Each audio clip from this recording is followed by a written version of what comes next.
going to talk through how I did this question, and then I'll talk through the one answer I saw that is much more efficient. But hey, this part of the process, isn't it? Finding different ways of doing things. You don't always pick the most efficient. So here, each rectangle is 3 centimeters by 1 centimeter, and I've got 100 of them in a line. So it's going to keep going. But what it's going to look like at the end is this. This is going to be my last term. Um, And so what I'm going to do is I'm just going to count how many I've got of each. So I'm going to get 50 lots of this. Okay, because I've got 100 rectangles in total and they alternate. So I've got to have 50 of these ones lying down. And I've got this top bit as well. So the red bit is going to be 50 times 6. Or maybe prefer me to write that I've got 2 lots of 50 times 3. That's the same thing, but at least I'm showing a bit more where this 3 came from, because each of these is 3. And I've got 50 of them, but then I got 50 of them twice. That's why I've got that. Then I can do exactly the same again with these top bits. So I've got 50 of these, and each of those is 1, in fact. But then I've got another 50 of them here. So it's going to be 2 lots of it again, and I'm going to need to add that on. What am I left with? Right, now I've got 50 lots of this, these left-hand edges,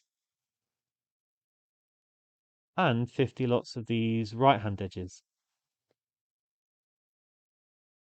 So I'm going to add 2 lots of 50 lots of whatever that edge is, and because the whole thing is 3 and that's 1, each of these is actually 2. So it's going to be 2 times 50 times 2. And let me just write in green that these were 1. And I've basically done it all except I've got do this in orange. I've got these little bits here that I didn't include. So I'm just going to have to add 2 on at the end. But that's going to be the whole perimeter. So I'm going to get 300, the red bit, plus 100, plus 200, plus 2, which is going to be 602.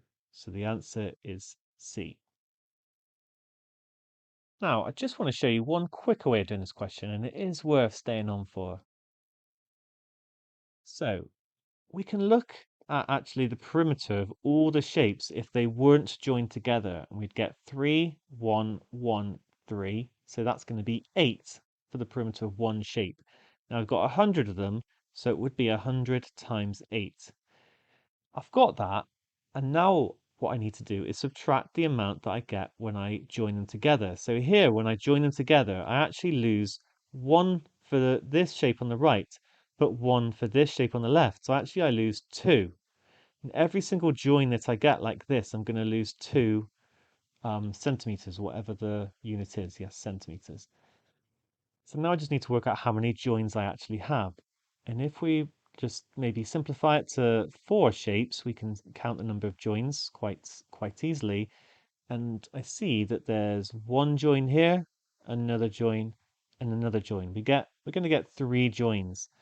And we can extend this because you can see that there's always going to be 1 less join than the number of shapes that we have.